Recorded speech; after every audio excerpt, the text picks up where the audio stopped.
স্থানীয় সরকার নির্বাচন নিয়ে নতুন হিসাব নিকাশ শুরু হয়েছে। নতুন সমীকরণের আভাস লক্ষ্য করছি। স্থানীয় সরকার, পল্লী উন্নয়ন ও সমবায় মন্ত্রণালয় এবং যুব ক্রীড়া উপদেষ্টা জনাব আসিফ মাহমুদ সজীব ভুঁইয়ার একটা নতুন বক্তব্যে, এটা রহস্যজনক বক্তব্য। এটা রাজনীতির সমীকরণ পাল্টে দেওয়ার মতো একটা বক্তব্য এবং বিএনপির জন্য এটা একটা মারাত্মক দুঃসংবাদ। আসিফ মাহমুদ সজীব ভুঁইয়া স্পষ্ট বলেছেন, এর আগে তো বলেছিলেন যে স্থানীয় সরকার নির্বাচন জাতীয় নির্বাচনের আগে হওয়া উচিত। এ বিষয়ে আগে হবে, এটা সরকার নীতিগত সিদ্ধান্ত নিয়েছে। এক। দ্বিতীয় হচ্ছে, তিনি আবারও বলেছেন যে ডিসিরাও চায় যে আগে স্থানীয় সরকার নির্বাচন হোক, কারণ ডিসিদের উপর চাপ পড়ছে, কারণ স্থানীয় সরকারের সেবাগুলো তাদের দিতে হচ্ছে। অতএব নির্বাচিত জনপ্রতিনিধি ইজ নেসেসারি। অতএব স্থানীয় সরকার নির্বাচন আগে হওয়ার সম্ভাবনা বেড়ে গেল। এখন আর একটা খেলা আসিফ মাহমুদ সামনে এনেছেন। এই খেলায় বিএনপি ভালোভাবে ধরা পড়বে। খবরটা একটু আপনাদেরকে জানাই। এথিক্যাল আলোচনা আমরা করব না, মূল খবর এটা। আওয়ামী লীগের কেউ যদি কোনো অন্যায় না করে থাকে, ক্ষমা চেয়ে স্থানীয় নির্বাচনে অংশগ্রহণ করতে তাদের বাধা দেওয়া হবে না, তবে গণহত্যায় জড়িতরা নির্বাচনে অংশ নিতে পারবে না। এটা তাৎপর্যপূর্ণ একটা বক্তব্য। এর মানে আওয়ামী লীগের লোকজন নির্বাচনে অংশগ্রহণ করতে পারবে। এখন দেখেন, গণহত্যায় জড়িত, এটা একটা রিলেটিভ একটা ব্যাখ্যা আছে। গণহত্যায় জড়িত আমি আপনি বললে কি হলো? গণহত্যায় জড়িত এর জন্যে আদালতে প্রমাণ লাগবে যে না, সে গণহত্যায় জড়িত ছিল। অথবা যদি একদম সুনির্দিষ্ট কোনো ভিডিও ফুটেজ পাওয়া যায়, আপনি তো ওভারঅল আপনি বলতে পারেন যে কোনো না কোনোভাবে আওয়ামী লীগের প্রত্যেক পদধারী নেতা, অ্যাটলিস্ট এটা বলতে পারেন পদধারী নেতা। আপনি চাইলে ব্যাখ্যা দিয়ে আওয়ামী লীগের সব সমর্থককেও গণহত্যার অংশীদার বলতে পারেন। অ্যাটলিস্ট পদধারী নেতারা প্রত্যেকেই গণহত্যার সাথে জড়িত, এই ব্যাখ্যা দেওয়া যায়। কিন্তু আইনের কাছে এটা গ্রহণযোগ্য না। আইনের কাছে গণহত্যা জড়িত হতে হলে আদালতের রায় লাগবে, নইলে গণহত্যা জড়িত বলা যাবে না। তাহলে আসিফ মাহমুদের বক্তব্যের অর্থ কি?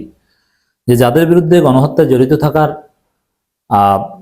মামলার রায় না হবে, অথবা মামলার রায় পর্যন্ত যদি না দিই, মামলা হয়েছে এরা বাদে, যাদের বিরুদ্ধে মামলা হয়নি। আওয়ামী লীগের পদধারীদের একটা বিশাল অংশ আছে যাদের বিরুদ্ধে মামলা নেই। আপনি বরিশাল অঞ্চলে যান, অনেকের বিরুদ্ধেই কোনো মামলা নেই, মামলা হয় নাই। বিএনপির লোকজন মামলা করেনি বা জামাতের কেউ মামলা করেনি। তারা বহাল তবিয়তে আছে, অল্প কিছু পালিয়েছে, 10% পালিয়ে যায়, 90% পদধারী আছে এবং তারা সমাজে প্রতিষ্ঠিত কিংবা প্রভাবশালী কিংবা অর্থবিত্তশালী। তাহলে কি দাঁড়ালো? ওই লোকগুলো নির্বাচন করতে পারবে। এখন যেটা দাঁড়ালো যে বিএনপি যদি স্থানীয় সরকার নির্বাচন নিয়ে বাড়াবাড়ি করে, যদি স্থানীয় সরকার নির্বাচন না আসে, তাহলে বিএনপি ধ্বংস হয়ে যাবে।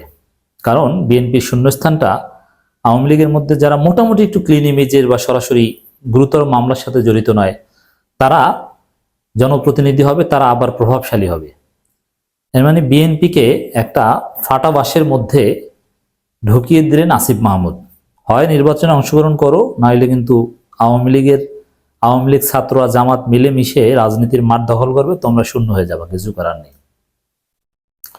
এবং আওয়ামী লীগের মধ্যে যারা গণহত্যার সাথে জড়িত নয়, তারা যদি নির্বাচনে অংশগ্রহণের সুযোগ পায়, এটা তো বুঝে নেই, তারা আওয়ামী লীগ হয়ে পারবে না, আর এটা দলীয় প্রতীকে পারবে না। তো সেখানে স্বাভাবিকভাবে অনেকে ছাত্রদের নতুন দলে আসতে চাইবে, খেলাটা এখানে বাজবে।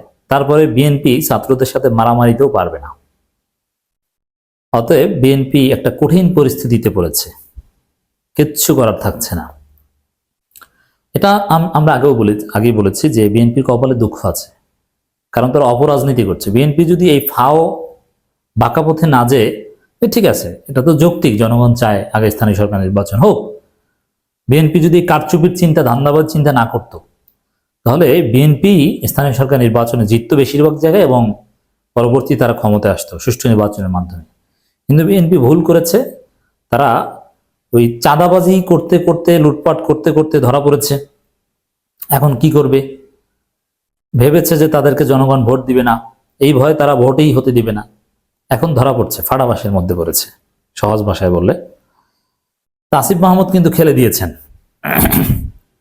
স্থানীয় সরকার, পল্লী উন্নয়ন ও সমবায় উপদেষ্টা আসিফ মাহমুদ সজীব ভুঁইয়া বলেছেন, জাতীয় সংসদ নির্বাচন আগে স্থানীয় সরকার নির্বাচন হওয়া উচিত এবং হবে। আমরা বিশ্বাস করি বিএনপির বিদ্রোহী কথাবার্তায় কাজ হবে না। এক সময় আসিফ মাহমুদ বলেন, আওয়ামী লীগের বেশিরভাগ নেতাকর্মী পলাতক। তবে কেউ যদি কোনো অন্যায় না করে থাকে, ক্ষমা চেয়ে স্থানীয় নির্বাচনে অংশগ্রহণ করতে তাদের বাধা দেওয়া হবে না। তবে গণহত্যায় জড়িতরা নির্বাচনে অংশ নিতে পারবে না। দেখেন, আওয়ামী লীগ করলে ক্ষমা চাইতে হবে, ক্ষমা চাইলেই ক্ষমা হয়ে যাবে। এখানে ক্ষমা চাইলে আওয়ামী লীগের একটা অংশকে ছাত্রদের নতুন দলেও যোগদান করার সুযোগ দেওয়া হতে পারে বলে আমি মনে করি। It's my analysis. উপদেষ্টা আরো বলেন, স্থানীয় সরকারের জনপ্রতিনিধি নেই, জেলা প্রশাসকের দায়িত্ব পালন করেছে, তারা নানা সমস্যার মুখোমুখি হচ্ছে, তারা অতিরিক্ত দায়িত্ব পালন করতে চান না। স্থানীয় সরকার নির্বাচনের মাধ্যমে দ্রুত জনপ্রতিনিধি হওয়া উচিত। এ বিষয়ে কথাবার্তা চলছে, নির্বাচন না হলে প্রশাসক বসাতে হবে।